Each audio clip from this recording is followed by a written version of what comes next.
What becomes 10x creepier at night?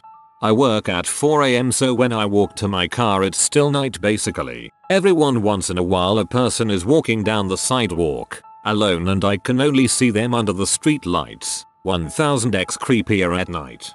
That's just me getting a slushie while working on a project due the next day.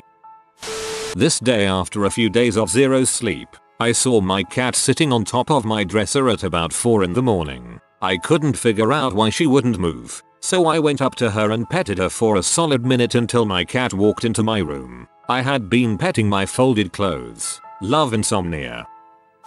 The sudden absence of any noise. The air conditioner shuts off. It's suddenly absolutely quiet, and you wonder what's creeping up on you that's making no noise whatsoever. You try to listen in. It seems the silence itself is creeping closer and closer. Even the ringing in your ears ceases. Then, you see it. Nobody hears your scream. My kids, the little monsters, like to run around the house or stealthily crawl into my room to scare me, ask for a drink. In my house the heat turns on in the middle of the night and makes a ticking sound in the walls. So if it's midnight I'll wake up to hear ticking. Then I'd feel heat. Then I see my dog on my bed, Black Lab, and I scream. Happened last night.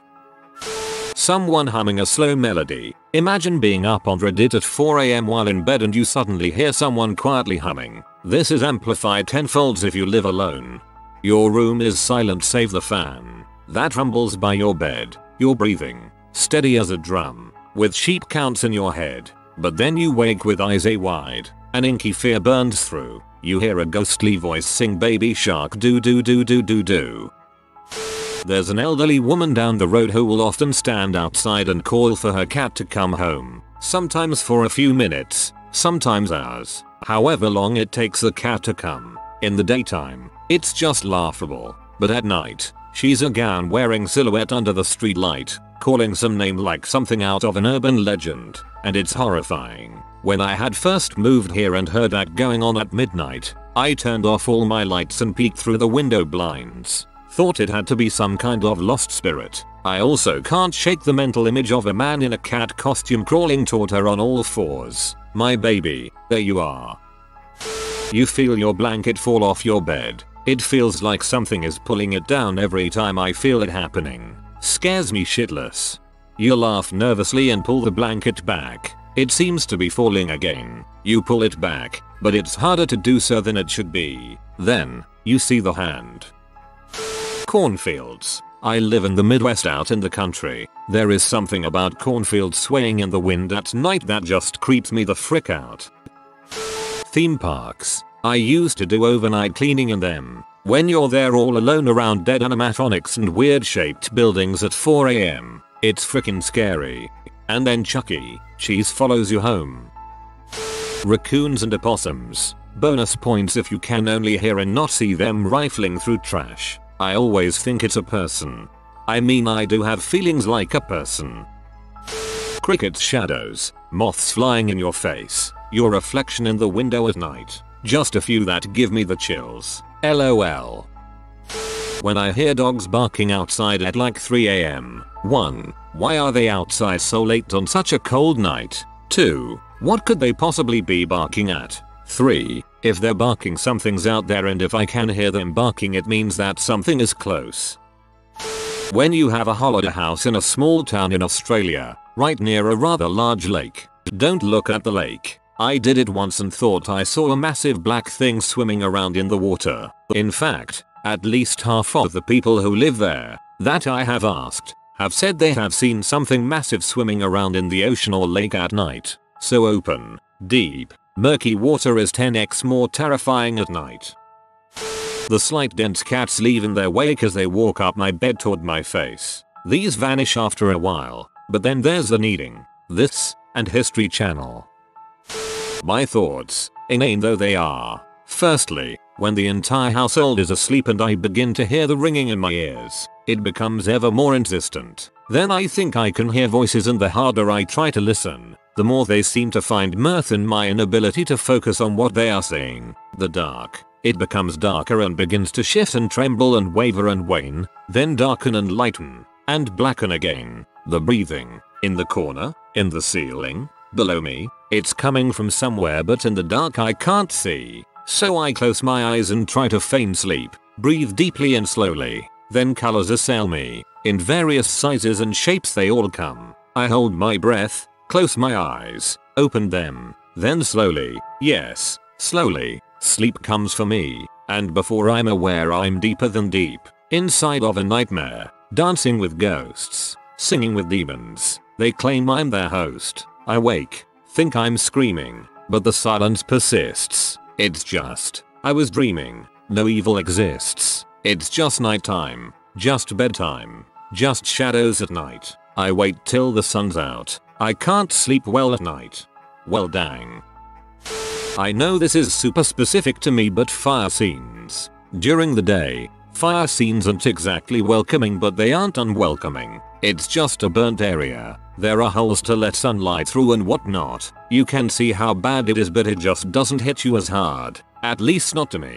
But I've been on a lot of scenes. But a fire scene at night is creepy. Like after the fire is out and you're the only one there. The char and ash soaks up any ambient light. Once a fire has gone through a house, it still makes noises but they sound different. Houses creak and crack and all that but for some reason fire scenes sound more human. Multiple times I've walked out of scenes that had gone into nighttime because I just couldn't take the feeling anymore. There's just a feeling of being in a black hole. Like there's no way out. You get lost in your own thoughts and you're walking through this destroyed building full of memories that are gone, only being guided by the beam of a tiny flashlight. Then a freaking smoke detector chirps from under your foot and you haul butt out the house and come back the next day.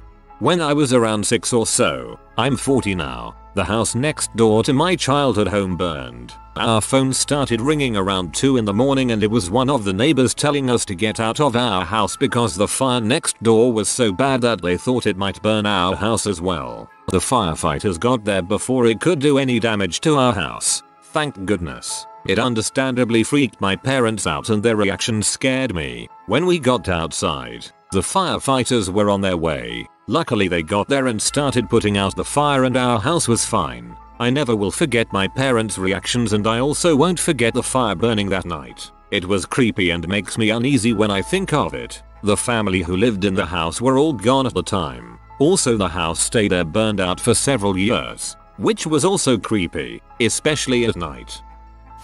Someone standing by your bed. My dad had an incident when a guy attacked him with a machete while asleep. The same thing that can also happen to me considering housing in Boston means roommates and weak doors that can go picked with a piece of paper. Also, despite any statistics about Boston, mental illness is noticeable among the population. Freaking scary. My desk chair. Whenever I go to switch off the light on my nightstand I always find myself staring at my desk chair convinced that it's the silhouette of a demon named Gregory that had come to harvest my soul. But instead of eating it or using it for power he would take it to sell on the black market so he can pay for his child support. It scares me every time. 1. Feeling like you're being watched. 2. The thought of being killed. 3. A 7-foot woman holding a knife. 4. My dog. 5. My easel. 6. Mirrors. Mirrors are always scary. I once woke up in the middle of the night feeling like I was being watched. My daughter, who was 2 or 3 YO, at the time was standing beside my bed with a huge kitchen knife and an apple. She said she was hungry and wanted me cut up the apple for her. Scared me shitless. A forest. When I was a kid, we would go camping often at a lake a few hours from home. During the day, we'd hang out on the shore and sometimes go walking into the woods. It was fun. Then at night we'd light a campfire and sit around it to eat dinner and talk. I'd sit there and look into those exact same woods I was happily walking through a few hours earlier, and imagine getting up and walking into them. Just the thought of it scared the crap out of me. I was staying at a friend's house last weekend, and it was eerily silent. It's usually very windy this time of year, but last weekend, the nights were completely still. I was outside just enjoying the serenity of the plains, away from my home in the suburbs, when I heard some movement in the horse pen behind me. I was expecting to see a horse approaching me, so I shined my flashlight in that direction to see if I could tell which horse was coming my way. I'm not afraid of horses' eyes in the dark, because I know what they look like, But what appeared in my light was no horse. Too small, close together, amber to red eyes stared back at me. Whatever those demonic eyes belonged to was too far away from my light, so I couldn't see what the eyes belonged to. All I could see were the eyes. Then, I heard another noise, seemingly coming from the red-eyed devil creature. It sounded like laughter coming from an old lady. It was like a hell. I don't think I've ever sprinted to the house so fast in my life. As I ran, I heard the same creature that let out the hell yelling at me, just going, "Arrgh." I slipped on some ice on the gravel, immediately got back to my feet, clambered up the wooden porch steps, practically ripped the front door of its hinges, and then slammed it behind me. Panting and wide-eyed, I headed to the basement where my buddies were playing video games. Turns out, they bought a couple of goats. I wish I knew that before that traumatizing experience. Putting this here because why not? Here's a little exercise that at worst makes you less scared of irrational fears, and at best prevents a serious anxiety disorder. When you're in a situation where you're scared or anxious but know that you're not in danger, try to not react in fear, looking around frantically, running, breathing hard, avoiding areas that make you scared. These behaviors confirm to your brain that there actually is danger. If you can manage to breathe deep, not look over your shoulder, walk at the same pace as before you got scared and even face your fear directly, you send your brain the message that this is actually not a dangerous situation. The center for fear in your brain is called the amygdala. It's the size of an almond and the fastest learning area in your brain. It doesn't understand English. It speaks in emotions and body language. The best way to properly communicate with your amygdala is to use body language. The more often you manage to stay calm, the faster the amygdala learns that this situation is not dangerous. Since you're not reacting with fear, it works the other way as well. If you give in to anxiety, the amygdala learns that this situation must be dangerous. Just one traumatic experience can be enough to make you avoid parts of daily life. That's how fast the amygdala learns. It was useful when humans were hunter-gatherers, not so much anymore, but it's still there. Source: way too many, yet still not enough hours of therapy. Horror movies, games, creepypastas, etc. Even the best ones during the day would only make me think it was a nice story, but at night, it feels like a primal part of my brain activates and I feel a need to double check that my doors are locked. Since I'm also an occasional insomniac, I can also say the creepiness effect gets stronger into the night and peaks around 2-3 am. That's the best time to enjoy any horror media. A chair with a jacket on it. You have no idea how scary it is when you wake up at like 3 am to see what you think is a person standing in the middle of the room.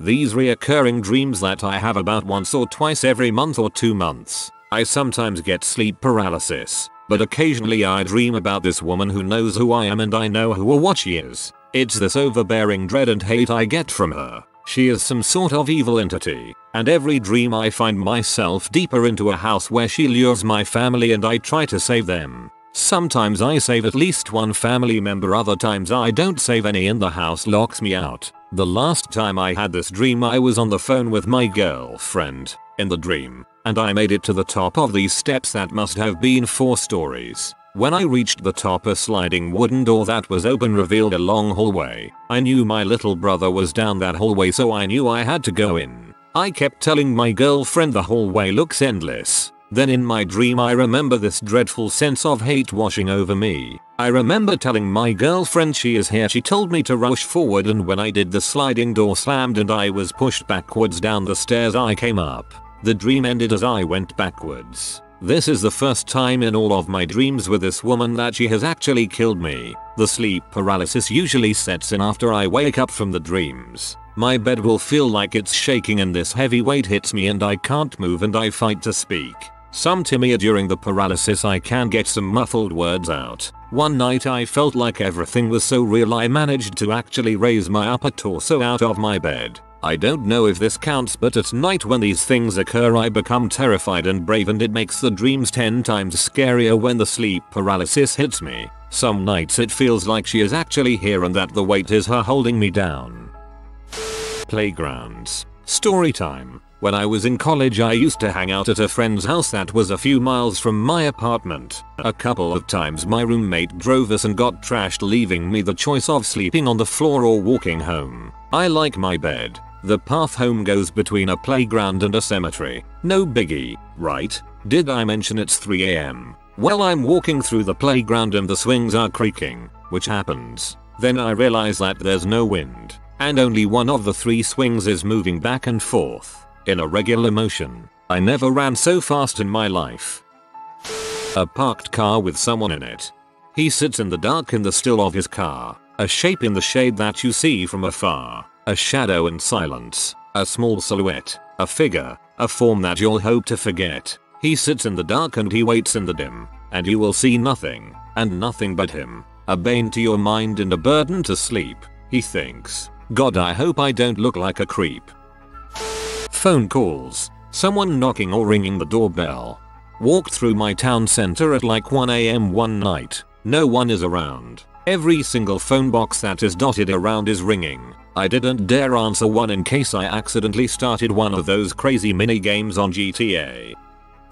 An ice cream truck slowly driving through the neighborhood playing the Pop Goes the Weasel melody.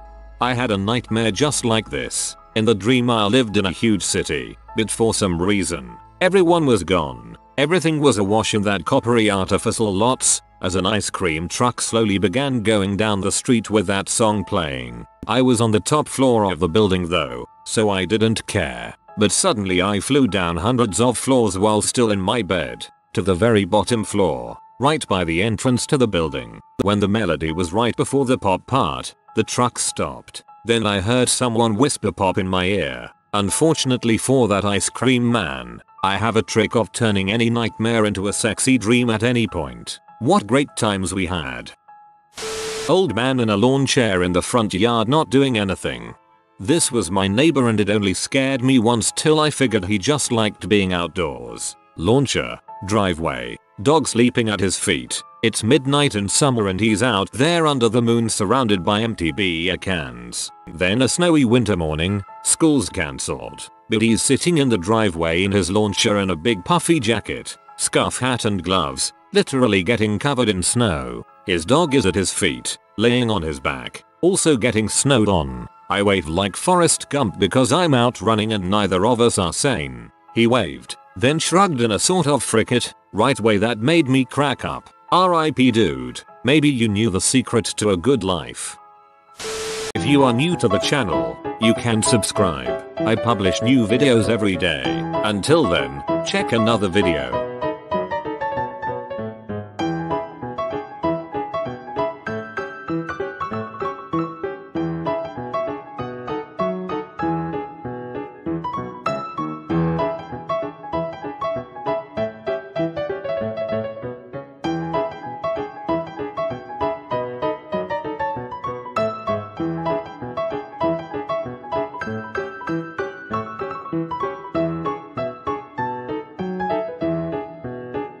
Bye for now.